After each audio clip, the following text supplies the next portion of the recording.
Hello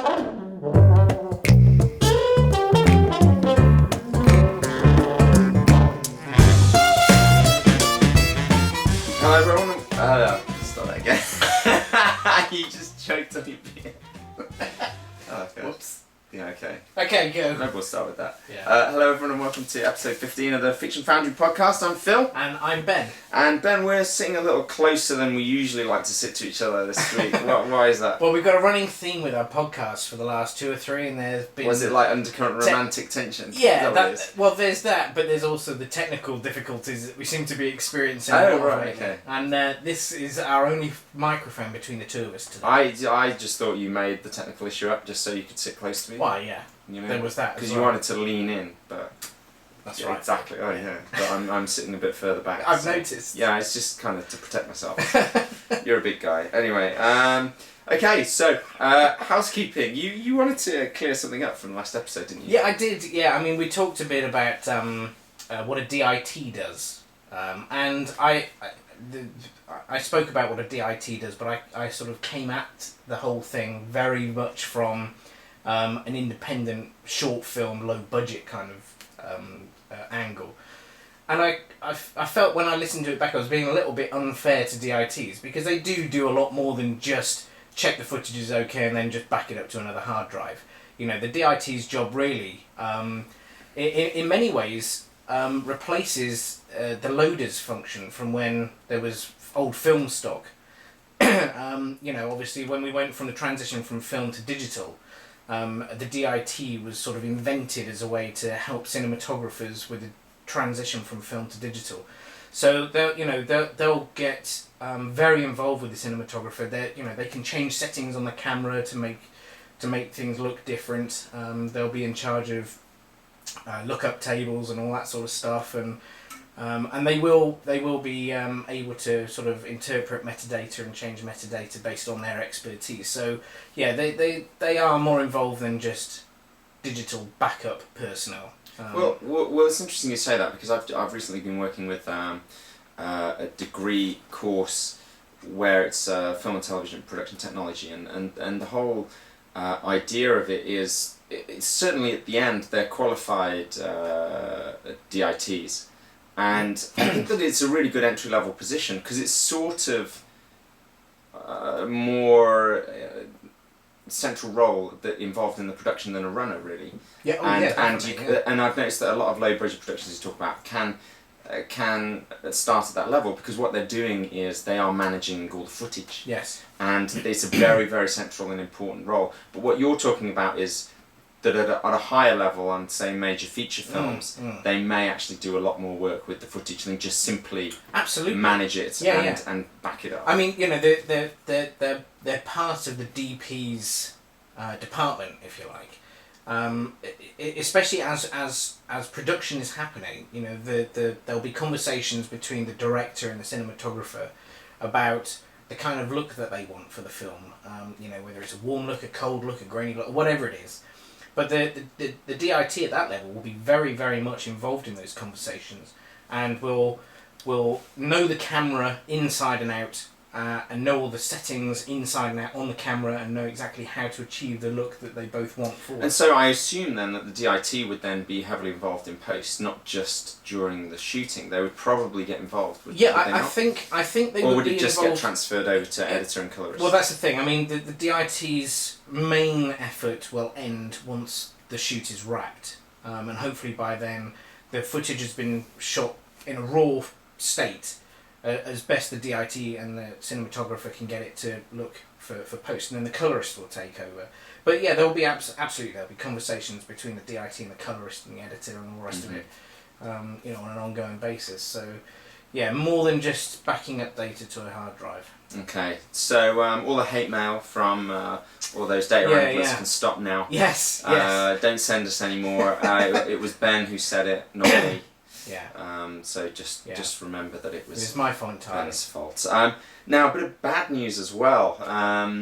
We've obviously talked. Hang on, before you go into this, it's not entirely bad news, but it's disappointing news. Yeah. But we'll explain why. We've obviously talked a lot about crowdfunding, and that's something we're obviously really interested in, which is only one of the main funding streams that you can have now. But it has for a couple of years now been a very legitimate funding stream. And we had a friend that we talked about, an award-winning director, Michelle Arbon, and she was trying to raise £18,000 towards her stop motion animation production, Lunar Attraction. And how did it go? Initially, actually, very well. It started off, she had a couple of big backers and got a few grand in. And the project, or the Kickstarter project, ended this morning, didn't it? Mm-hmm. And I was kind of there with 40 minutes left on the clock looking at it. And I think they got to 15,000. Yeah, it's just over 15,000. Yeah. £15,111 is what they got to. It's very close. Yeah, and I think they had one backer in the last half an hour, just put a couple of extra quid in as well. So, there's 73 backers in all in the end. But they just missed it. And of course, with Kickstarter, if you missed your target, you get nothing. But you know what? That's actually a very good attempt, because to raise 18 grand and to get the excitement around a project for 18 grand, especially now as the sheen has worn off crowdfunding sites and Kickstarter, that people are almost looking for the next big thing now. I mean, you've just had what's his name? The James Franco. Yes. Who's not going to make. Yeah. No, there's no way he can do that. Yeah. So he's trying to make a trilogy of films for $500,000, and I think he raised 200,000 or just over 200,000. But is that finished now? Yeah. The last time I looked at it was quite a few days ago, and there's only 4 days left on it then. Yeah. So yes, let's say it's finished. Well, there we go. So maybe for celebrities now, it's worn off. We've had a couple. We had one that did amazingly well, one that did well, and then now we've had 2 fails. Yeah. Poor Melissa. I mean, the good thing about Michelle's campaign is that it's really taught us a lot. Yeah, and there's lessons to be learned. It's good lessons for anyone, because this is a cool project. And it was so well marketed, certainly in the second half of the campaign, that it was a project that is people could get behind and get excited about, and that's why I think it came so close. And to get anybody excited about any project that is £18,000, especially a short film project, is tough. Yeah, absolutely. It's a tall order. Yeah, and 18 grand. That was just to help sort of put the whole thing into production. I think the project is 35 grand. Yeah. And it's stop motion. It's a 4-month shoot. Mm-hmm. No one's being paid. That's a long time for animators and camera guys and all the rest of it to have to, put their lives on hold effectively to make this thing. But a lot of good has come out of this, and this project is still definitely going to get made, so people can still get involved. Absolutely. So, do you want to say where they can find information about? Yeah, I mean the Lunar Attraction website is there for all to see right now. If you just go to Google and just put in Lunar Attraction, it's the top page that comes up, and you can find out all about the film there. And if you still want to be involved, you can be. I'm not entirely sure what the plan is going forwards, but the project is by no means dead. It's just going to have to take a plan B step now instead. So yeah, go and check it out and keep your eye on it, because I think things will start happening anyway. Okay, thank you very much. And finally, piece of housekeeping, Ben. You Hollywood mixer. What can I say? Tell us about your brushes with with some very top people actually. You've just been working on Blood Sisters, Vampire Academy, which is kind of the latest sort of young adult novel series that's going to be hitting the screens, I assume, next year. Yeah, absolutely. Yeah, it stars Olga Kurylenko, who, for me, the film that stands out for me the most with her in it was obviously Quantum Solace. But you've not seen Oblivion yet? I have seen Oblivion. I forgot she was in Oblivion. I have seen Oblivion. She made a major impression there. Yeah. Do you know what? Yes, she was in Oblivion, quite right. Yeah, I had completely forgotten about it. Yeah. But so, unfortunately, we didn't actually get to work with her. But you did get to work with one of the big stars, didn't you? We got to work with Zoe Douche, who is, I found out afterwards, is Lee Thompson's daughter. Lee Thompson from Back to the Future, obviously, and Space Camp. Oh my god! Yeah. So we got to work with them on location at Charterhouse School in Godalming in Surrey, And yeah, great shoot actually. We did start off the day with a technical hitch, which was unfortunate. But actually in the end we pulled the shot off perfectly. So yeah, we came away from there smiles, and the director Mark Waters was patting us on the back. And he's quite a big director. He did Mean Girls, Spiderwick Chronicles, and this is obviously very effects heavy. Now, have you had to with your Octave? You had to use it with special effects very much, because I know this never. one you did, didn't you? Yeah, this one, the actual shot that we did is a special effects shot. We start off with real life, if you like, and it's basically a pull-out shot. Quite epic. It's a massive pull-out shot. I think the previs puts it. We're literally starting just a few feet in front of our actress. But the end of the shot, in previs at least, is 3 kilometres away at 800 feet high, so it's quite a long pull-out. But we only do a portion of that, and then it's taken over with CG. And there's a CG element in there as well for the whole of the shot. So yeah, we work very closely with Mark Jovenu, who is the special effects supervisor on the shoot. And yeah, it was interesting to try and not only because we had to capture the sort of feel of the shot, so that because whatever we did, they have to take over by CG and make it feel the same. Mm-hmm. So it wasn't us trying to do what they wanted. It was them who's going to have to keep up with us afterwards and make sure that the shot continues at the same pace and at the same cadence that we actually pulled it off. But this is, because I've seen the previs, this is quite a centerpiece shot. So it is. It's going to be very identifiable in the movie. So when the movie comes out, we'll have to make sure we point it out. Yes, absolutely. Which one it is before that happens. Yeah. So now you're back to working with me. Well, that's all right. The thing is, it's nice to give everybody an opportunity. Oh God, I'm not allowed to swear on this podcast, am I? Otherwise there'd be a word. Anyway, fill in for me, Phil. I'm drinking Carling Zest. Oh really? For those times where you just need something refreshing. What, on a really hot day exactly. like today? Do you know what you said? I obviously... There's anyone from Carling out there? Yeah. But for those of you who are listening or watching, it is actually a 32-degree day out there today, and the humidity has gone right up. We're expecting thunderstorms, and Phil won't let me turn the air conditioning on because apparently it makes noise on the microphone. So Millie agrees, as she always does in something in this podcast. So yeah, it's very warm. So this is required. This is medicinal.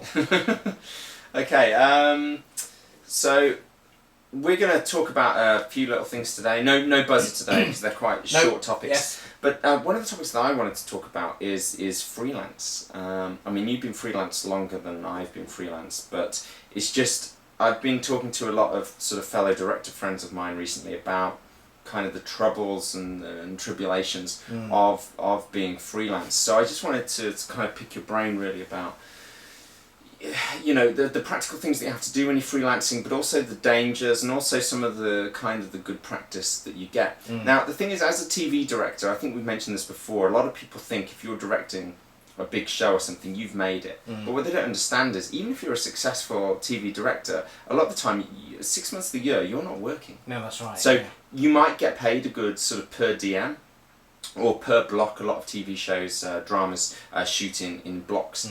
Where of like 3 episodes at a time, and you might get paid okay then, but then you might not get called back for 9 months to direct another block. And I was talking to a really good director friend of mine last week who's done a lot of big shows like Holby and Shameless and things like that, and he was talking about, well, yeah, it's great, but I've got a family to feed, and he's trying to get on the bigger sort of, or not the bigger shows, but the more steady shows where he can work for most of the year on those shows. And I think that's what you've got to be prepared for. If you're thinking of quitting your job, and if you're thinking of moving into directing or screenwriting, you've got to be aware that it's very hard to get your foot in the door and get your show reel in front of the producers. There's one show that I'm trying to get on at the moment, and I know for a fact that the producer has like 200 show reels on his shelf, and he's cleaning out his office, and he just sort of put his arm along and scooped them all into the bin. And I know that. So trying to get them to look at your show reel, you know, it can take you 9 months to get them to look at your show reel. And then it's only then, if they like it and they need somebody, they might call you in. And then you've got to get through the meeting. And another interesting thing was, all of the directors I've talked to, unless you're already pretty big, their agents, even if you have an agent, they're not really going to do much for you. You have to go out and get the work. Market yourself. You have to get in front of the producers, who are the ones who are going to choose to hire you to direct. And it's you're your own marketing vehicle. Yes. You know, no one's going to come and discover you, even if you're an award-winning filmmaker. I mean, there are exceptions where if you do win a big award and you're going to go down the feature film route, and then an agent might get behind you and you have a great script, that's a different route. But I'm talking about work. I'm talking about as a working director, particularly in television. You know, you have to get out there and you have to find the work, and you have to be your own agent. So what are you doing then? You mentioned this TV show that you're trying to get on. Do you want to say what TV show that is? No. Okay, well then that's fine. But so what are you actually doing then to try and make yourself? Because obviously you're not just the only person going for this. There's a load of other directors. And that's the problem. There are going to be loads of directors, because as we've talked about on this podcast before, we're at that kind of short film stage where we're starting to move into features, and we're developing features. But that's such a lottery. I mean, for you to direct a feature and then it become a hit and earn money out of it, you have to be prepared that if you're going to do a feature, and we're going to talk about getting that first feature off the ground in a minute, but it could be a year of your life, it could be 2 years of your life, even if it's very low budget, and you're not going to earn a penny. No, that's it. Even if it hits and you get it into those big festivals, or you get a secure representation, as we've talked about before with sales agents, there's the chances of you earning money from it are ridiculously slim. The whole point of it is that first or second film that's the calling card, where you're trying to get in with the working titles or the Warner Brothers of this world and get your project underway. And that's a different track. I'm talking about the track where you're a freelance writer or director and you're trying to get your work. You're trying to get work to pay your mortgage, you know, and support your family. That's the thing, isn't it? I think, you know, there's no point in coming into this industry if you want to make big money. you have to really want to just be in it. Yes. Don't you? You know, and the money comes secondary to that. Okay. So like Jerry Maguire said, you know, just shut up and play the game, and he will show you the quan. Oh dear. Help me help you, Ben. Exactly. You complete me, Ben. You had me at hello. Hello and welcome. All right then. So just tell us then, because you're obviously, you know, I'm freelancing as a director and a writer. And you obviously have the Octocopter business, but you're also a producer, essentially freelance producer, I guess. I mean, obviously you're producing with me, for Fiction Foundry, but you're also producing other people's projects as well. What is good practice in marketing yourself, would you say? How long's a piece of string? I think the first thing really that I think is really important is, you're never going to get a call if people don't know you exist. You know, you have to sell yourself, essentially. You know, you have to make sure that people know that you're there. You have to use the tools that are available. And if you don't want to spend any money to do that, you don't necessarily have to. There's umpteen ways of doing it. You know, put your stuff on Vimeo, put your stuff on YouTube, get yourself a Facebook page, make yourself a website, make sure your metadata is all accurate and up to date, make sure you're searchable. Put yourself into, you know, there are ways you can do, you know, in a paid for sense, you know, like the knowledge online, for example. You know, people use that in the industry to seek out different people in different spheres. Get a page on there. But yeah, for me, the biggest thing really is make people aware that you're there. And to some extent, you need to. I'm not going to say lie. Let's say embellish. You need to blow your own trumpet a bit as well, because you're guaranteed there's the guy next to you that's going for the same job. He's going to shout louder. He's going to shout louder than you are. So you have to. We talked about this. There's a fine line between being confident and being cocky, and if you can get that balance just right, then you've got the biggest chance of being able to go forwards. Yeah, and there's other little things you can do as well. I mean, two of the big things. One is you can do the sponsored links on things like Facebook. Mm-hmm. But the other one is things like Twitter. You have to tweet out interesting content, because we were talking with about sort of different DOPs yesterday, weren't we? And about the extent to which they've started to market themselves. Yeah. Because someone I know, Ed Moore, you can look at him on Twitter. He's just DOPing a £2 million feature with Robert Englund, from Nightmare on Elm Street, Freddy Krueger, and that's a £2 million feature shooting in the UK. And is a horror movie, obviously. I think it's called The Last Showing. Right, okay. And he's doing lots of tweets from the set. Tweeting out equipment, some of the shots, things like that. And he's, it's really helping him. He's getting a lot of like this one, a lot of big work. Now, he's obviously an extremely talented DOP, but it's like you say, he might be the one who's just shouting that little bit louder. So he's the one who's. And I think the thing that makes you attractive as well is if you look busy, it's very attractive, because other people are thinking, well, they're obviously getting work because they're good at what they do. If you're constantly putting on Facebook, producer here, ready to work, start ASAP, as I've got nothing else on. Doesn't look as good, you need to make sure that I'm not producer, I'm sitting here in my pants. Yeah, exactly. Yeah, even if it's true, you just have to play the marketing game and just put yourself out there and make it look like you're busy. Mm-hmm. Even if what you're doing is just retweeting some of the stuff you've worked on in the past, have a look at this, but drip feed. But it's also about keeping it a steady stream of content. Yeah. Even if you are sitting at home in your underwear scratching your balls. Yeah, exactly. Yeah, you've got to have some kind of interest there. Yeah.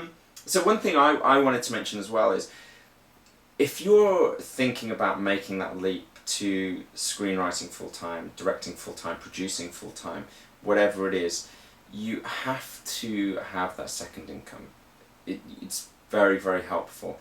And so whatever that may be. And so for some people, a good friend of mine, he doesn't necessarily need it now because he's getting, he seems to be directing every episode of Casualty at the moment, but he used to, certainly when he was started, after he did his episode of Doctor Who, which was a real step up for him. He'd done a lot of big television before then, but obviously that's one of the biggest shows in the world, certainly of that genre. He needed an editing job after that. One of the first things I saw he was on Facebook was, I've got family to feed. Has anyone got any editing work? And you're like, well, you've just done Doctor Who, But that's the way it is. So his was editing. It's always good, and he actually gave me this advice as well before I went freelance, was always have a second string to your bow. So one of mine is obviously teaching. I taught for many years, and so I'll do a lot of teaching or private tutoring or marking or whatever it may be, and that just keeps a trickle of money coming in to support the other bits of work, and then it's also the kind of work that you can just drop at the immediately when you get a gig, when you get either a corporate or promo or a TV directing gig, whatever it may be, and it also allows you the freedom to pursue your passion projects. Yeah. So I just want to sort of suggest to everyone out there, if you're thinking of doing this and going freelance, you have to go for it. You'll regret it if you don't. Absolutely. I think. Yeah. But go for it, but be prepared. Start preparing for this well in advance. Save up some capital in whatever job you're doing. Don't just quit in a fit of manic depression because you want to pursue your dream. Prepare for it and actually look at, how can you bring down your outgoings? actually budget every month. Mm. Because this is, you have to sacrifice for what you want to do. You will, absolutely. So how can you minimize your outgoings, your expenses? What income do you need? And then also, how are you going to survive that income? Obviously, the reason you're doing it is to pursue your own personal projects and be creative and that make yourself available for work. So you have to keep those 4 days a week free to pursue those projects. But what can you do for that other 1 day a week where you can earn money? Or what other just side gigs like editing or something can you do?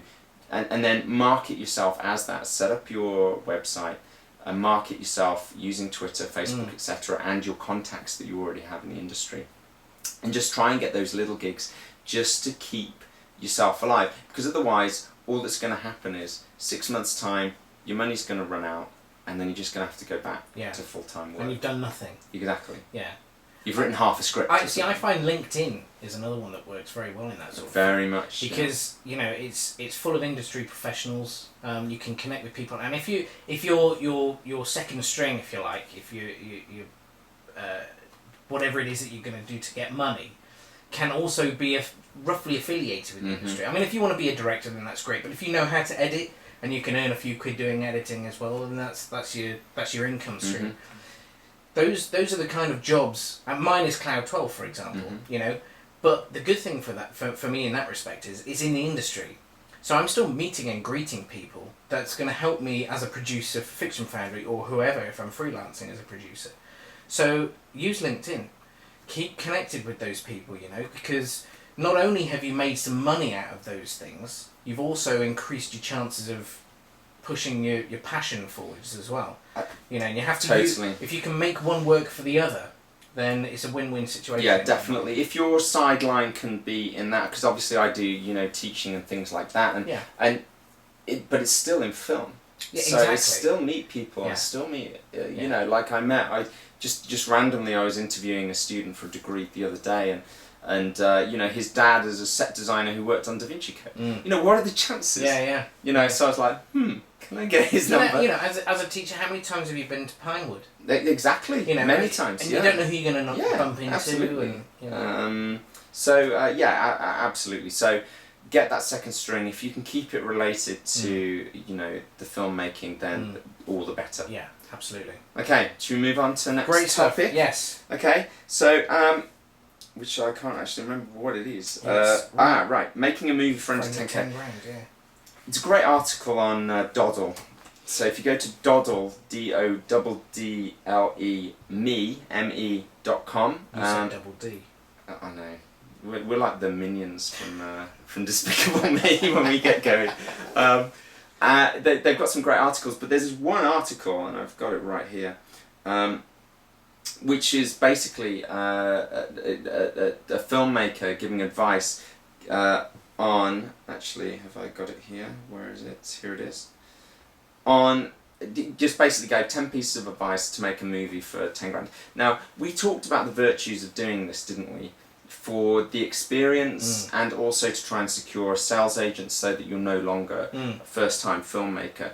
And, obviously you want to do the best thing you can, but sometimes it is the best possible calling card that you can to show your voice. I mean, let's look at, what's his name? The guy who directed, he's just done A Field in England. Before that, Sightseers Kill This. Wes. Guy with a beard, isn't it? Yeah, Wes. God, I can't remember his name now. I've forgotten his name. Ben Wheatley. That's right. Ben Wheatley. Yes. Yeah. And his first movie was made for about £5,000, and it's called Down Terrace. And if you just Google Down Terrace, the trailer, it's hilarious. I mean, I've not seen the actual film. I wish I had. But it's the trailer alone makes it look like something I want to see and looks incredible, but also shows off his voice and his kind of very dark sense of humour, which is carried right through to Sightseers, which is a great film. And he started, and that was the calling card that allowed him to, get the contacts and get the money together to make Kill This, which was a 50 grand budget film, and then that one actually got a proper release and is the film that really got his notice in the industry. But he started out with that 10 grand budget film, and I don't know how long Down Terrace took to write, mate, but it might have taken him 2 years. But it did the job Yeah, if you do it properly. Yeah. So here are some tips. Then now these tips are from. We'll put a link to this obviously on the website. Eric Kochma, who made a movie called Way Down in Chinatown, and he did it for under $10,000. And these are his tips. So any comments you've got on this, Ben, just chime in. Okay. The first one is fast development. He says after completing the script, start pre-production immediately and try and aim to shoot within 8 months. I can get on board with that. Yeah. Otherwise, you lose momentum. You know, once a script is done, everyone's excited. Let's go and make it, and then all of a sudden you find that there's a lot of ball ache involved between getting a script and actually the first day of your principal photography, and it's very easy to I'll do that tomorrow and put things off and all the rest of it. You have to keep the momentum going. Yeah, and there's always that. There's always a reason to delay it, isn't there? Yes. There's always a reason. Oh, I haven't got that location. We haven't got that actor. Yeah. But the thing is, you have to set this right. This is a 10 grand, sub 10 grand budget film. Okay, if you're going to go for a 50 grand budget film, as we've talked about in the podcast before, that's a different kettle of fish. Yes. Because then you're like, okay, now I need to raise 5 grand development fund and spend 5 grand developing it. Because I need to get the lawyers involved, I need to find investors, I need to approach sales agents, and all those things cost money for materials, meetings, etc. And that's a decision you have to make. The danger that you can make is, oh well, if we just had another 10 grand, we could do this, and then of course you get to that point, spiral. And then it ends up, oh now we need 100 grand, and you've been in development for 2 years, when you could have already made that film by then, and already then be setting your 50 to 100 grand budget film and doing it properly from the beginning. Absolutely, yeah. So and already have something in the can, at least, exactly. finished and part of your portfolio. Yeah. So development, we don't want to say like don't develop it, don't do your proper pre-production, but you have to remember have a schedule. Yeah, have a schedule. Definitely stick to it, and just remember it is just a 10 grand feature. It's not a at the end of the. That's what it is. So make sure. You could even treat it as a film school if you wanted to. Absolutely. It's still cheaper than doing a year of the National Film Television. Exactly. Yeah, that's exactly right. Yeah, and for me, if it was a 10 grand feature, I'd be thinking, well, this is going to be a guerrilla film. It's just run and gun with it kind of thing, and just shoot it as we're going. Because it doesn't really matter. Exactly. You're still going to get something quite worthwhile for 10 grand as long as you're dedicated and you've got the right team around you. Yeah, I definitely agree with that. Then hungry actors, we've talked about this before, rather than try a 10 grand, probably not try to get named actors unless you know someone personally. Don't worry about that. Just get hungry actors who are good, who are gonna, because then they're gonna have to do this for a nice meal every day, rather than get paid. They're going to do it for petrol money, so they have to have people who are really hungry to just do a great job. So go to your local acting schools. I'm not necessarily a big fan of Star Now and things like that. I think it's better to just go to things like acting schools and try and find local acting schools. Where I'm from, Birmingham's got a very big acting school, and then just audition people. I think that's when I produced a short commercial for Forest of Dean and Wye Valley. One of the places that I've found, because we needed a lot of different people for a lot of different setups, and I approached the Gloucestershire Amateur Dramatic Society and said, I need some people. They're not going to get paid, but they might be in a commercial that is going to be seen by a few people. I was inundated with CVs, absolutely inundated. And even though I needed a lot of people, I had so many people come back to me just on that, because they were desperate to, I want to be in it, they do anything to, I'll drive myself, you don't have to pay me sort of thing. We actually got some really good people in the end. So, it's just one way that you can sort of fill your acting quota without necessarily spending any money. Cool. Okay, then motivated crew, exactly the same process with casting, really. Find crew members with enthusiasm. Now, the problem I've had before, as I've mentioned before, I've had some people approach me on LinkedIn where they've talked about, I just really want to do this project, and I want to find people who are just passionate about the script. Well, you get those people by working on their projects, so you meet people, which I did a lot of in the early days, and B, have made some short films. you know, I've got a pretty big portfolio of short films now with people I worked with, so I've already got those connection of people who I know can go to, as I know you do, and between us we can put together a very solid crew who are enthusiastic and willing to work, you know, even though they would normally be paid very well, willing to work for no money, because they know the quality of the work that we've done before, they work with us, and they like working with us, and we like working with them, and it's fun. Yeah. And that's where you're not just going to stumble across these people. No, that's right. Yeah, you have to. It's a process. Yeah.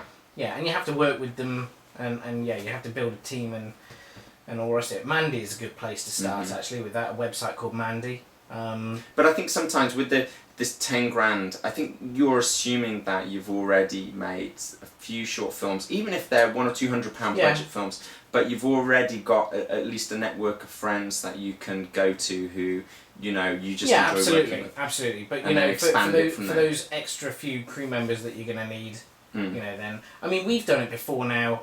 You know, with Suicide, for example, just got some friends. They're not even in the industry, you know, but they're happy to just be a part of the film crew environment. They'll carry bags and hold lights or whatever it is, you know, and those people are important. Because those bags don't move themselves. You need those bags to be moved by someone, you know. So, but you know, it's great, and you make sure you feed them properly, and that's all they want. And you know, it's just, and it makes it a good laugh actually, and it's very sort of close, tight knit sort of community. Yeah, treat it as something that is fun and enjoyable. Yeah.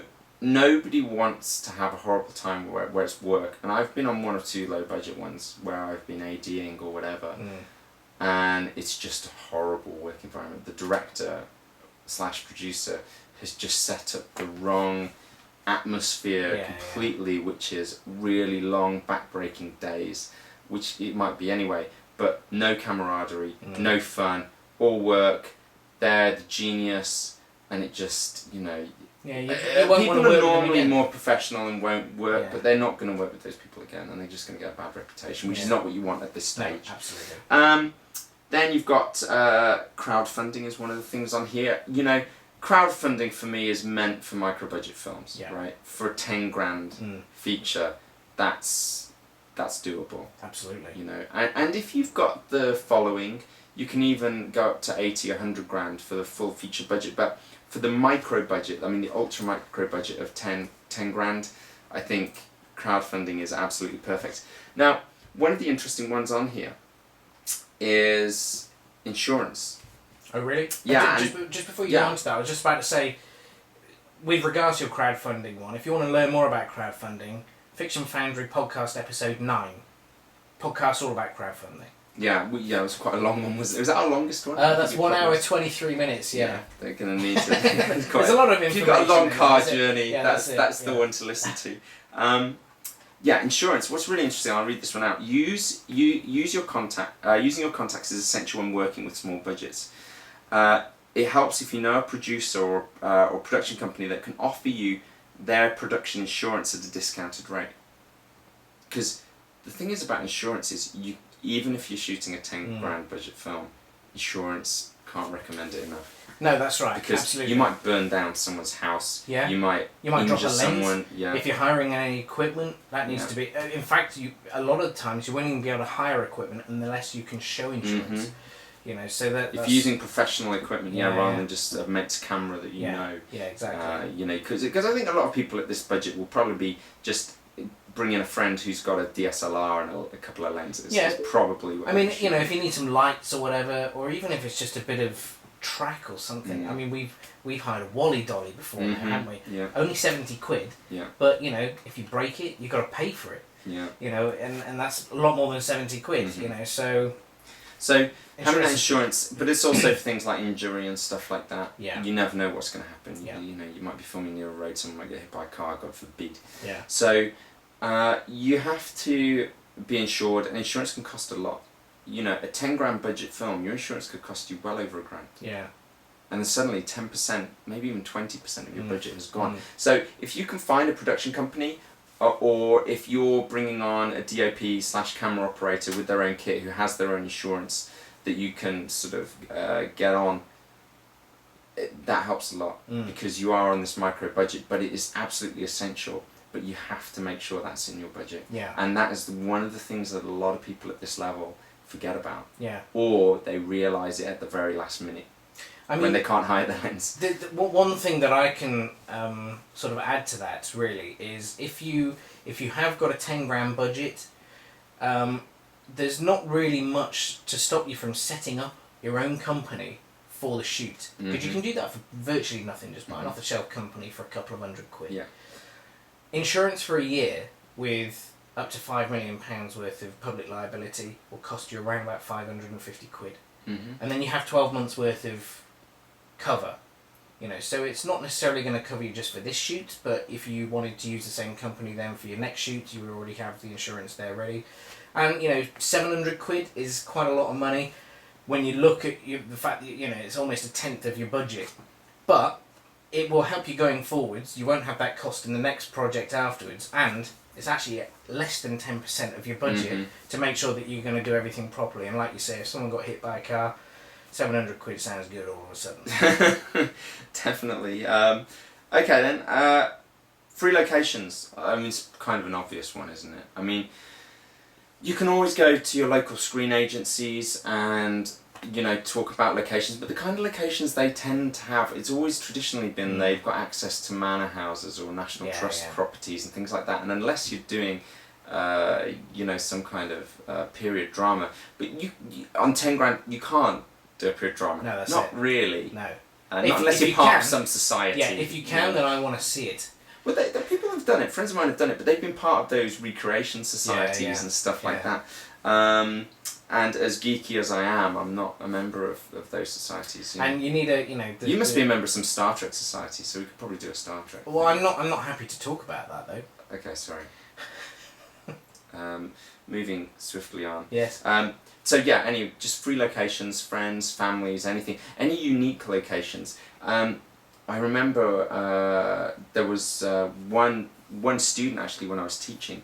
They came up with a great. It's a short film, obviously, but they came up with this great story because one of their dads worked as a security guard at this sort of a big sort of car park. He did the night shift. Oh really? And so they had access to his room with all the different CCTV around, and so they created this drama about this guy who's the night shift at this at this car park and all the different things that he sees in this car park, which is cool, right? Yeah. So use what's there, use those unique locations, and sometimes your location at this budget, because you might well be doing a contained thriller, like a Buried or something like that. Yeah. You might well, those restrictions might help you tell that Sometimes story. it sort of gets you to think outside the box a bit. Yeah, exactly. Yeah. Okay then. So we're at 43 minutes by the way. We're at 43 minutes already. You're kidding me. Okay. No, I'm serious. Okay, I think this will be the last one. I'll skip over the next one on here then, because it's not really relevant to most people. This one's more for people in America. So, costumes and set design, crew and cast simply bring their own stuff. You might have someone who's your production designer in charge of dressing the set, etc. Yeah. So, but keep that limited. Don't think, right, let's build a set, because even though I do know one guy in particular who's a genius at building a set, you're still going to need a few £100, and that's like a lot of your just budget. materials. Yeah, exactly. Yeah. So then equipment. Crew, bring as much of their own equipment as you can. That's why it's a good idea, like I say, to find someone with a 5D or a Scarlet or a Blackmagic or something where they can bring their own kit, and then you might just hire an extra lens or something for a particular day where you want a particular shot. Then planning ahead, planning each shot carefully. I mean, you were talking about guerrilla filmmaking, but this is sort of part of that. To be a guerrilla filmmaker, I think you have to plan every shot to the detail. You can always work outside of what you've planned. When you rock up to a location, it feels very much like they did with Monsters. There was a kind of loose script and a loose sort of shooting plan, but then as they were going, they were seeing different things and different locations, or a person, just a random person. They thought, well, that will look good in the film or whatever, and then they did it that way. So I hear what you're saying, because it just keeps everything tight, and you know exactly what you're going to be doing. You've got a roadmap to the end of the film. I think Monsters is kind of a unique case, though. I think if we're sticking to a very tight script, because a lot of that was made up as it went along, certainly from a dialogue point of view. I think if you're sticking to a very tight script, you have to stick to a very tight storyboard and know that it cuts together. And especially if you're doing any kind of a stunt, like a fight sequence, you know, that has to be really storyboarded and blocked out and filmed on, you know, your iPhone and edited together already long before you get to set. So, you know, as soon as you get onto the set, you know exactly what you didn't do, because you're probably not going to have much time to shoot it, because you're going to have to move on. Because, you know, if you're shooting a movie for 10K, you're probably shooting it in 1 or 2 weeks. Really. Because otherwise your expenses, just going to be huge. Okay then, so only a couple more. Catering, you mentioned that. Refreshments. It says here, lots of coffee and sugar. Free food goes a long way when working long hours and keeping cast and crew on low wages very happy. It does. Which is something you've talked about before. When we talked about in one episode, keeping crew happy. That's right. Yeah. So. And catering is the best way of doing it. Yeah, definitely. Yeah, it is for me. It's the best way to keep you happy. I know. I wasn't going to be the one to say that. Work, rest, and work again. It says here. The production, most productions probably have 12-hour turnarounds. Yeah, that's fair. I mean, that's kind of normal. Yeah. One thing I would say is if you're not paying your crew. One thing that I hear a lot on some of the productions that I'm on is if it's a 12-hour shooting day, and especially if you're not paying the crew that's there, it's just a voluntary sort of thing or whatever, bear in mind their travel time. Mm-hmm. If they've got a 2-hour journey to get to you, don't make them do a 12-hour day and then a 2-hour drive. Mm-hmm. Factor that in and then adjust your shooting schedule accordingly, because it's just nasty. I know. And people will get very frayed at the end of that. You know, and you hear these stories all the time about where they've just not taken these things into account. I mean, there was this one guy that I knew, and we were desperately trying not to persuade a friend of ours not to get involved with it, but unfortunately she did, and regretted it. And you know, they were shooting these 12-hour days at night in a quarry, in winter, and without lights. They even forgot lights or couldn't afford actual torches and lights. I know, you just... I don't understand. I know, it's just crazy. But they were 2 hours away, so they were doing these 12-hour days, working for free or expenses only, and they had a 2-hour drive there and 2-hour drive back. It's amazing no one died. Yeah, I mean that's a 15-hour day then, isn't it? At least. But this was a guy who was absolutely crazy. Yeah, I mean, he wanted to fire a gun with blanks, and the blanks he got through the post. He didn't have an armourer on set or anything, and he just, and they were saying to the actors they were getting ready for the scene, and he just brings out this envelope with some bullets. You've got to be kidding. No, I'm not kidding you. That's just and that's the point where people start to walk. I mean, you know, hopefully at this stage, if you're listening to this, you've either moved past these crazy stories, or they are. You know, or you're gonna walk around them if you're just getting into the industry yourself. But believe me, it's a true story. I know the people involved. These things happen, and it's just, you know, you wouldn't believe some of the stupidity that happens at this low budget level. So make sure that your crew is well rested. Make sure you take into account that they need to recharge their batteries. One thing I would say is if you are getting you know, friends and all the rest of it, or crew to help you on a free basis, if you can, try and get someone who's really organised to be your production manager, because everything will happen so much more effectively.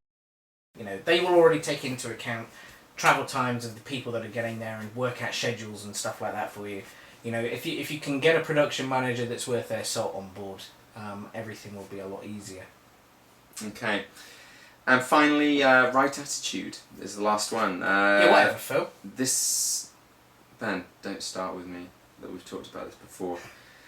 Just treat everyone with respect. What? Keep it fun and entertaining. Hang on. No one ever said to me I had to treat anyone with respect. No, you just, really? you just have to treat me with respect. Right. That's what that you was what saying. it That's is. Right. Yeah, I don't care about the rest of these other people. As long as you get the good biscuits. Yeah, that's the important thing. Just give everyone else the bourbons. You know, but also don't entertain people who aren't committed to the project, who are just there and think they're above it. Yeah. Because it works two ways. You have to keep everyone's spirits up, keep everyone enthusiastic, but at the same time, if people are just there, I don't know, just to get a credit and not actually be And involved in the production. Have a bit of a DOS. Yeah. And maybe spend your expenses budget for it. Yeah. I think that you have to politely tell those kind of people that this might not be the right project for them. Yeah. You know, if after a few days it But becomes then you'll apparent know that. that they're just hanging on, and other people may be starting to complain about them, or they're complaining themselves. Yeah. Just say it's fine. Nobody's making you be here. It's fine. It's common sense stuff, isn't it? I mean, you'll get. But a they gauge won't of get that. very far, will they? No, exactly. They won't get very far, but you'll get a gauge of that. You know, you have to remember that the most important thing is why you're here, and that's to make a film. You know, and everyone needs to be as enthusiastic as you. It's not to say you don't treat people with respect, because of course they're giving you their time for pretty much nothing. You know, so you have to be very grateful to these people. But if they're there and they end up being more of a hindrance or a bit more of a drain on resources than they're actually contributing, then you know you have to be black and white about it and say, look, you know, thanks but no thanks. Okay, all right. That's the end of the list. Yes. So I don't know if we want to turn the aircon back It's on. getting a bit warmer. It's getting a little bit it? sweaty. It's more sweaty than I usually like to get in. So no offence. So the website is www.fictionfoundry.co.uk. And how can people find us, Ben? Well, they can go to www.fictionfoundry.co.uk. What about the emails? You can email me at ben@fictionfoundry.co.uk. And you can email me at phil@fictionfoundry.co.uk. Oh, you're going to do it. I think you were going to do it. And if you don't want to speak to either of us, you can email us at howdy@fictionfoundry.co.uk. And you can also tweet us at fictionfoundry. And we're also on Facebook, facebook.com/thefictionfoundry. Okay. Anything else you'd like to finish on today? I can't think of anything. Okay, then let's turn the aircon back on. Okay, everyone, it's goodbye from me. And it's goodbye from him. Thanks, everyone. Thanks for See ya. listening.